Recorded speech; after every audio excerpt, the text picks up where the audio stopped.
मेरे प्यारे दोस्तों, आज हम आपके लिए लेकर आए हैं एक दिल दहला देने वाली सच्ची कहानी, जिसमें एक कुंवारी लड़की खुद जंगल में एक फकीर असलम की झोपड़ी पहुंच गई और फिर उस लड़की ने असलम के साथ जो किया, आप भी सुनकर हैरान रह जाएंगे। एक खौफनाक जंगल था। उस जंगल में एक बूढ़ा फकीर जो तकरीबन 60 साल का था, जंगल में झोपड़ी बनाकर बहुत सालों से रहता था। एक बार रात का वक्त था। रोज की तरह आज भी बूढ़ा बाबा अपनी झोपड़ी में बैठा हुआ था। बाहर बहुत तेज बारिश हो रही थी। अंधेरी रात थी। चारों तरफ अंधेरा ही अंधेरा था। जोर से बिजली कड़क रही थी और बादल भी गरज रहे थे। अपनी झोपड़ी का दरवाजा बंद करके बूढ़ा फकीर अंदर बैठा हुआ था। तभी अचानक से बाहर से किसी ने दरवाजा खटखटाया। बाबा यह देखकर हैरान हो गए कि इस वक्त यहां कौन आ सकता है। बाबा ने फौरन उठकर जैसे ही दरवाजा खोला तो उन्होंने देखा कि सामने एक खूबसूरत नौजवान लड़की है। वो लड़की बारिश की वजह से भीग रही थी, जिस वजह से उसका बदन भीगे हुए कपड़ों से साफ दिखाई दे रहा था।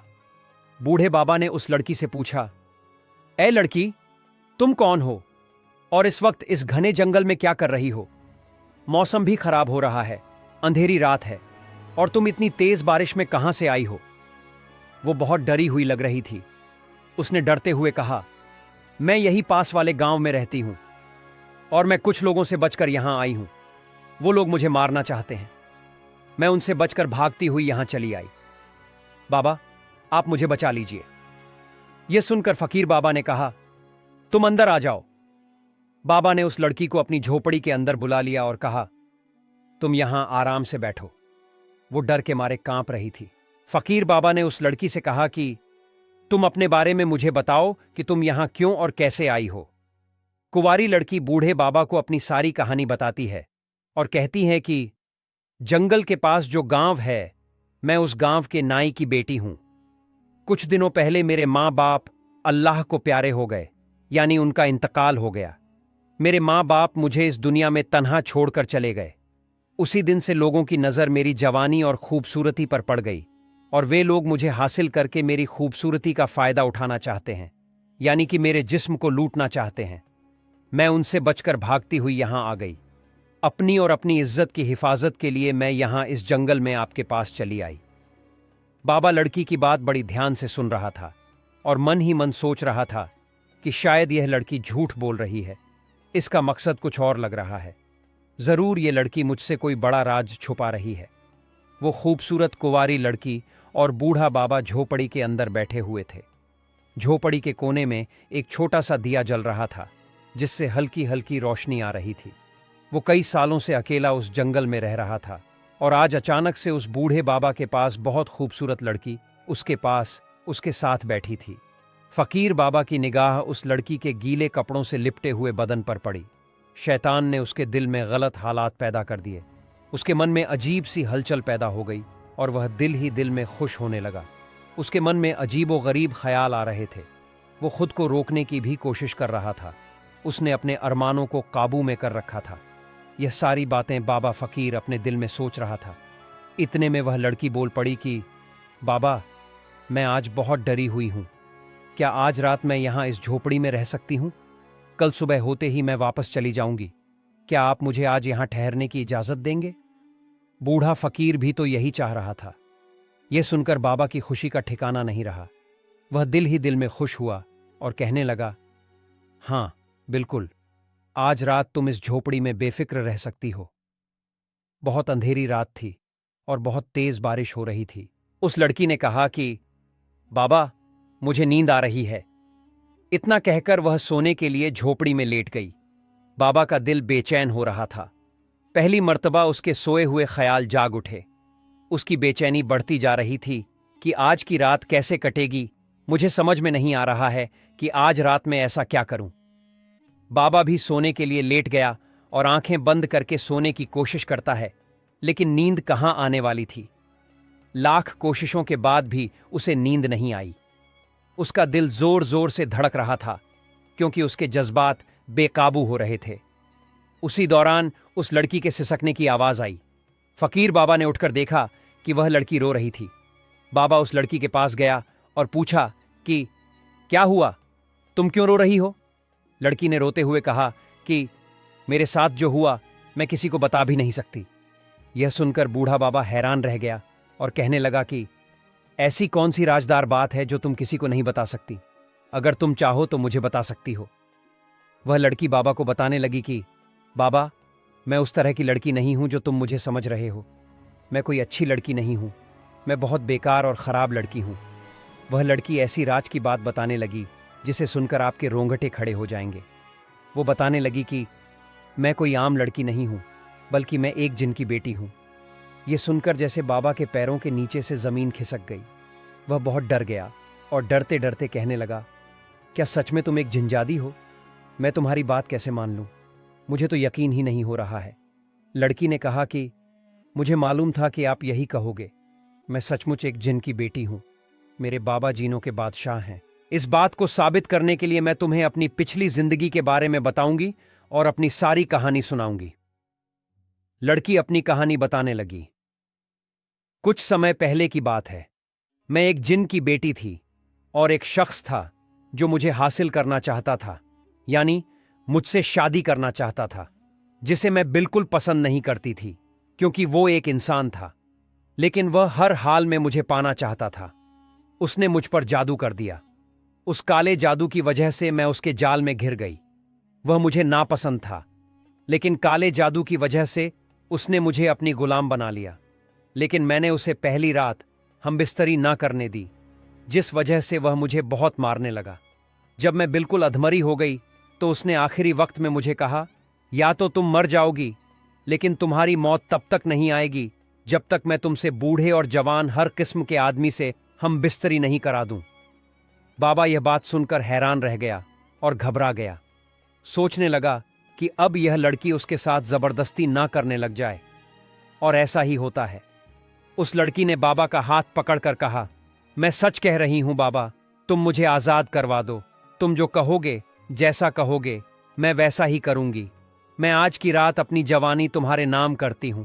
बाबा, अगर तुम मेरे इस काम को पूरा नहीं करोगे, यानी मेरे साथ आज की रात नहीं सोओगे, तो मैं जिंदगी भर इसी जंगल में उस जालिम की गुलाम बनकर रहूंगी। बाबा बहुत डर गया था, जिसे वह लड़की समझ रहा था और खुश हो रहा था, लेकिन वह खुद को एक झिंझादी बता रही थी।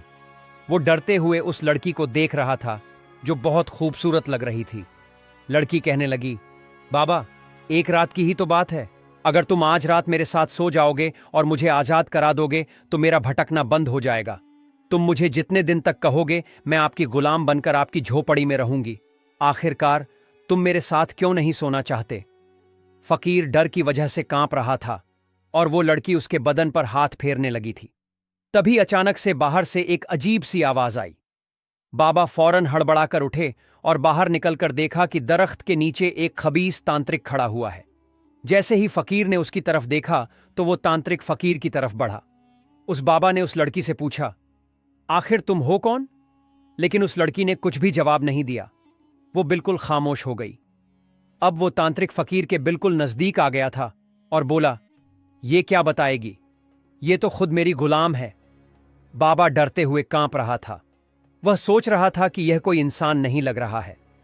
जब वो तांत्रिक बाबा के बिल्कुल करीब आ गया तो बाबा ने कांपती हुई आवाज में पूछा, तुम कौन हो? उस तांत्रिक ने कहा, मैं वही हूं जिसने इस लड़की को तुम्हारे पास भेजा है। ये वही था जिसने इस लड़की को काबू में किया हुआ था, जिन लड़की को डराने की कोशिश कर रहा था। बाबा ने खबीस से कहा, तुम्हारे जादू का मुझ पर कोई असर नहीं होगा। तुम्हें क्या लगा था मैं एक नौजवान खूबसूरत लड़की को देखकर भटक जाऊंगा? मैं ऐसा कभी नहीं होने देता। जिन ने बाबा से कहा, भटक तो तुम गए थे, अगर ये लड़की अपने आप को जिन ना बताती, क्योंकि तुम्हारे अंदर भी तो इंसानों वाले जज्बात होंगे। इस लड़की ने मेरे साथ जिद की है, मेरी तौहीन की है। अब मैं इसके साथ दुनिया के पता नहीं कितने आदमियों से जिनाह कराऊंगा। बाबा ने लड़की की तरफ देखा और उसके ऊपर कुछ पढ़कर फूंका। वह लड़की फौरन आजाद हो गई। तभी लड़की ने शर्म की वजह से नीचे सिर कर लिया। वो लड़की मन ही मन सोच रही थी कि मैं यह कितना बड़ा गुनाह करने जा रही थी। उस जिन ने, जो एक तांत्रिक की शक्ल में था, बाबा से कहा कि तुम मेरे चंगुल में फंस चुके हो। फकीर बाबा ने अपनी आंखें बंद कर लीं और सोचने लगा कि इस परेशानी से कैसे निजात पाई जाए। यानी इस मुश्किल से कैसे निकला जाए। बाबा ने आंखें खोलीं और लड़की से कहा, तुम अपने आप से पूछो, अपने दिल पर हाथ रखकर खुद से सवाल करो कि तुम आखिर यह क्या करने जा रही थी। मैंने अभी तक किसी भी औरत के साथ गलत काम नहीं किया। तुम मेरी मेहनत क्यों खराब करना चाहती थी? तुम खुद को संभालो और अपने अंदर झांक कर देखो, फिर सोचो कि तुम कौन हो। अपनी ताकत को पहचानो। तुम चाहो तो इस खबीस को खत्म कर सकती हो, क्योंकि तुम्हारे अंदर वह ताकत है। लेकिन अब तुम खुद सोचो कि आखिर तुम क्या कर रही थी। बाबा यह सारी बातें लड़की से कह ही रहा था तो वह जिन उस फकीर से कहता है, ऐ बाबा, अब कुछ नहीं हो सकता, अब बहुत देर हो चुकी है।